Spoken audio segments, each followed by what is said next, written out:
Uzdignute gredice postale su sve popularnije posljednjih godina, pogotovo u malim gradskim vrtovima, gdje omogućuju veću fleksibilnost u uzgoju. Odličan su izbor za one koji primjerice nemaju dovoljno vremena ili prostora za vrt, a ipak žele uzgojiti dio svog povrća i voća. Ali i za one koji na raspolaganju imaju loše zemljište ili im je jednostavno teško saginjati se, kopati, plijeviti. Idealne su i za manja dvorišta, a mogu izgledati i vrlo atraktivno. Ova vrsta gredice je zapravo veliki kontejner za sadnju bez dna i vrha. Potreban vam je samo okvir, sunčano mjesto i kvalitetno tlo. Ali ne samo to, u gredicu ćemo dodati puno različitog materijala o kojem ćemo pričati u ovom videu. Danas ćemo vam pokazati korak po korak kako to odraditi i reći sve o prednostima ovakvog načina uzgoja. Naravno, naći će se tu i poneki nedostatak, ali se oni lako prevaziđu u odnosu na mnogobrojne benefite. Za još ovakvih savjeta družite se s nama svaki dan kako bi vaš vrt bio uspješan.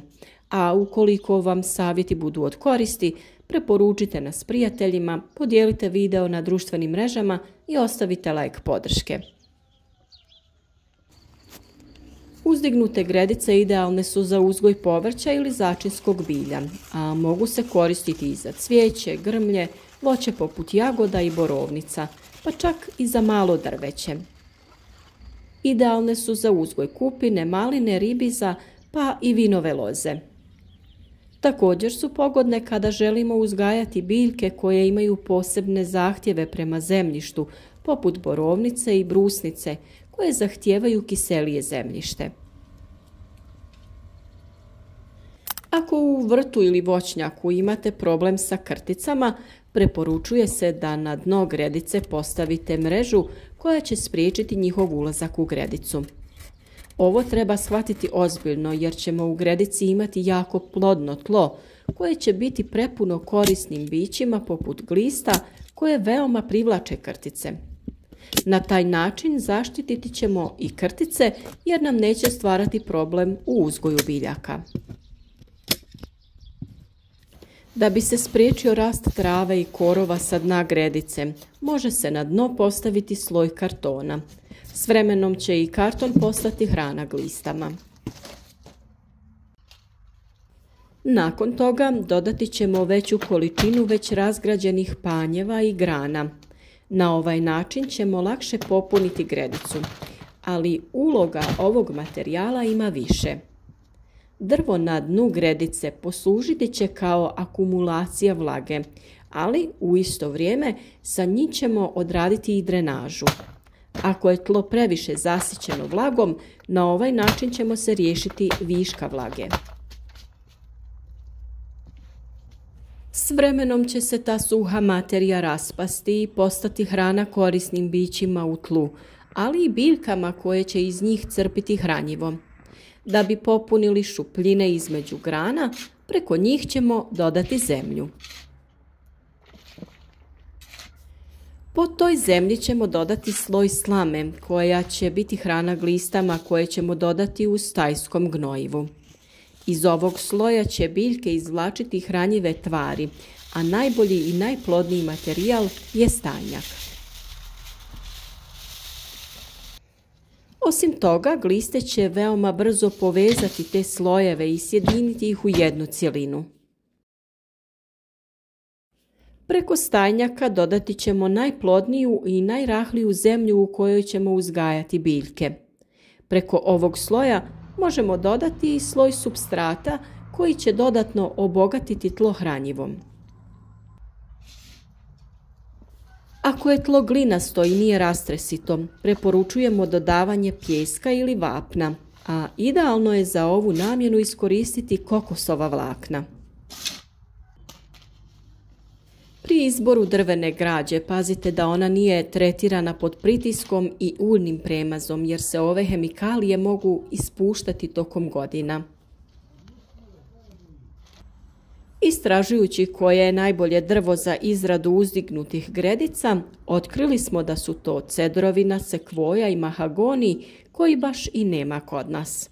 A razlozi zašto su najbolji jesu jer najsporije trule i ne privlače drvne štetočine. Mogu se naravno koristiti daske od bora, a mi smo koristili običnu jelovu dasku koja će bez problema da izdrži duži niz godina. Alternativa za drvo su betonski blokovi ili cigle, a imajte na umu da će beton vremenom povećati pH tla, pa ćete u skladu s tim morati i izmijeniti zemlju gredice ili popraviti njen sastav. Naravno da na tržištu također postoje gotovi okviri od plastike koje trebate samo montirati u vrtu. Prvo što je potrebno odraditi jeste odrediti položaj gredice. Površina zemlje za gredicu mora biti ravna, na osunčanom mjestu, kako bi biljke dobivale od 6 do 8 sati sunčeve svjetlosti dnevno. U pogledu veličine, uobičajena širina je 1,5 metar, a dužina od 2,5 do 3,5 metra. Gredice mogu biti duge koliko želite, ali trebaju biti samo onoliko široke koliko ih možete lako obrađivati sa obje strane prema sredini. Također, ostavite dovoljno razmaka između gredica kako biste se slobodno mogli kretati sa kolicima, tačkama i ostalim vrtnim alatima i opremom. Dubina gredice je varijabilna, ovisno o tome što želite uzgajati, a minimalna neka dubina je oko 15 cm. Većini biljaka je potrebno od 15 do 30 cm za korjanje, pa je 30 cm dubine idealno. Naravno, za one koji se ne mogu saginjati, gredica može biti i dublja, odnosno viša. Prije nego postavite gredicu, razrahlite tlo na koje će ona da se montira. Da bi gredica bila čvrsta, u svaki kut postavite letve ili kao mi, sa vanjske strane postavite lim. U slučaju da je gredica duža, postavite i po jedan klin na sredini dužeg pravca. Postavite drvene daske tako da budu nekoliko centimetara u zemlji. Da biste pričvrstili daske na stupove ili ih međusobno spojili, koristite vijke. Važno je gredice napuniti sa kvalitetnim sadržajem kako bi uzgoj bio što uspješniji. Imajte na umu da će ovakva mješavina brzo se sušiti, što u proljeće i jesen nije problem, no ljeti će biti potrebno malčirati ju slamom, sjenom ili nekim sličnim materijalima kako bi zadržali vlagu. Često zalijevanje je presudno kod podignutih gredica, posebno u ranim fazama rasta biljaka. U slučaju da je potrebno, odnosno ako se zemlja slegne, dodajte novi sloj zemlje. U gredicu naravno možete postaviti i sustav navodnjavanja kap po kap.